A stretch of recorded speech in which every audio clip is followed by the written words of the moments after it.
गांव के किनारे एक छोटी सी झोपड़ी में किसान और उसकी पत्नी रहते थे। किसान मजदूरी करता था और उसकी पत्नी घर संभालती थी।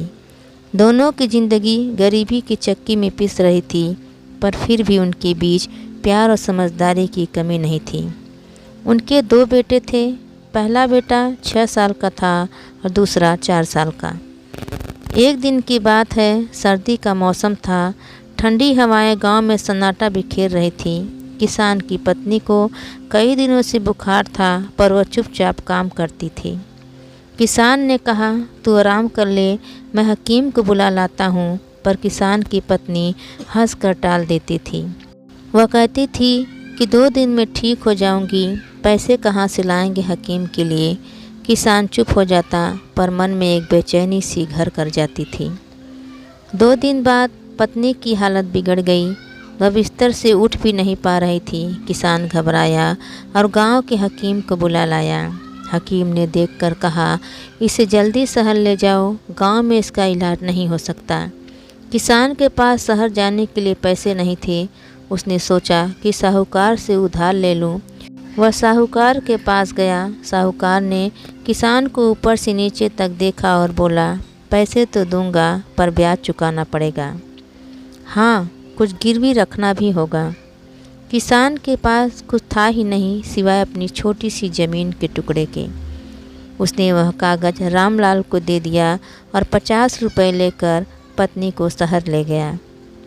शहर के अस्पताल में डॉक्टर ने बताया कि पत्नी को निमोनिया हो गया है और हालत नाजुक है। किसान दिन रात अस्पताल में बैठा रहा। 3 दिन बाद पत्नी की सांसें थम गई। किसान का संसार जैसे उजड़ गया। वह रोता हुआ गांव लौटा। गांव वालों ने देखा तो सबकी आंखें नम हो गई। अब सवाल कफन का था। किसान के पास एक फूटी कौड़ी भी नहीं थी। उसने सोचा कि गांव वाले से मदद मांग लेगा। वह चौपाल पर गया और बोला, भाइयों, मेरी पत्नी चली गई, मेरे पास कफन के लिए भी पैसे नहीं हैं, कुछ मदद कर दो। गांव के कुछ लोग आगे आए। किसी ने 2 रुपये दिए, किसी ने 1 रुपये, पर कुल जमा 8 रुपये ही इकट्ठा हुआ।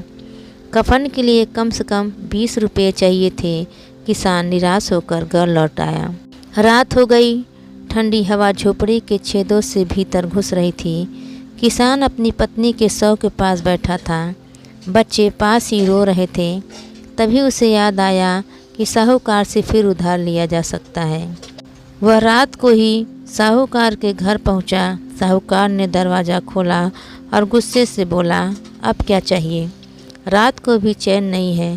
किसान ने हाथ जोड़े, मालिक, मेरी पत्नी मर गई, कफन के लिए 20 रुपये चाहिए।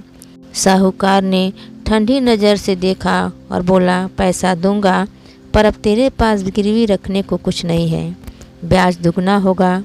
किसान ने सोचा, जो होगा देखा जाएगा, अभी तो सिर्फ पत्नी को विदा करना है। उसने हामी भर दी। साहूकार ने 20 रुपये दिए और एक कागज़ पर अंगूठा लगवाया। किसान ने पैसे लिए और सुबह बाजार से कफन खरीदा। गांव वालों ने मिलकर पत्नी का अंतिम संस्कार किया। किसान चिता के पास खड़ा था। बच्चे पैरों से लिपटे हुए थे। आग की लपटें उठी और पत्नी की यादें किसान के मन में जलने लगी। दिन बीतते गए। किसान मजदूरी करता, बच्चों को पालता, पर साहूकार का ब्याज बढ़ता जा रहा था। जो 50 रुपये उसने पत्नी के इलाज के लिए लिए थे, वह ब्याज समेत 200 रुपये हो गए। किसान दिन रात मेहनत करता, पर साहूकार का कर्ज कम होने का नाम नहीं लेता था। साहूकार कभी कभी आता और धमकाता, किसान कर्ज नहीं चुकाया तो तेरे बच्चों को बेच दूंगा। किसान डर जाता, पर कुछ कह नहीं पाता। एक दिन गांव में पंचायत बैठी। किसान ने हिम्मत करके अपनी बात रखी। पंचों, साहूकार मुझे मार डालेगा, मेरी ज़मीन ले ली, अब मेरे बच्चों को भी छीनना चाहता है, मेरी मदद करो। पंचों ने साहूकार को बुलाया। साहूकार ने कागज़ दिखाया और बोला, सब कानूनी है, इसने अपनी मर्जी से अंगूठा लगाया। पंचों ने किसान से पूछा, क्या कहता है किसान? मैंने पत्नी को बचाने के लिए कफन के लिए कर लिया था। क्या गरीब का दर्द कोई नहीं समझता? पंच चुप रहे। आखिर में फैसला हुआ कि किसान को 2 साल का वक्त दिया जाए कर्ज चुकाने के लिए।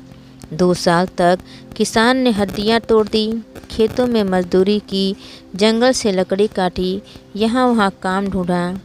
आखिरकार एक दिन किसान ने सारा कर्ज चुकता कर दिया।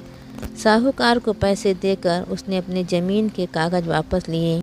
उस दिन किसान की आंखों में आंसू थे, पर चेहरे पर सुकून भी था। शाम को वह पत्नी की समाधि के पास गया। बच्चे भी साथ थे। उसने कहा, तेरे कफन की कीमत मैंने चुका दी, अब तेरे बच्चे मेरे साथ हैं और हमारा सर ऊंचा है। हवा में एक ठंडी सांस ली, जैसे पत्नी ने जवाब दिया हो। किसान ने बच्चों का हाथ थामा और झोपड़ी की ओर चल पड़ा। जिंदगी फिर से शुरू हुई। गरीबी अभी भी थी, पर किसान के मन में अब डर नहीं था। उसने सीख लिया था कि कफन की कीमत सिर्फ रुपये पैसे नहीं, बल्कि इंसानियत और हिम्मत भी है। गांव वाले भी किसान की कहानी को याद करते और कहते, देखो किसान ने साहूकार को हरा दिया। यह कहानी गांव की चौपालों में गूंजती रही, एक सबक बनकर, एक हौसले की मिसाल बनकर।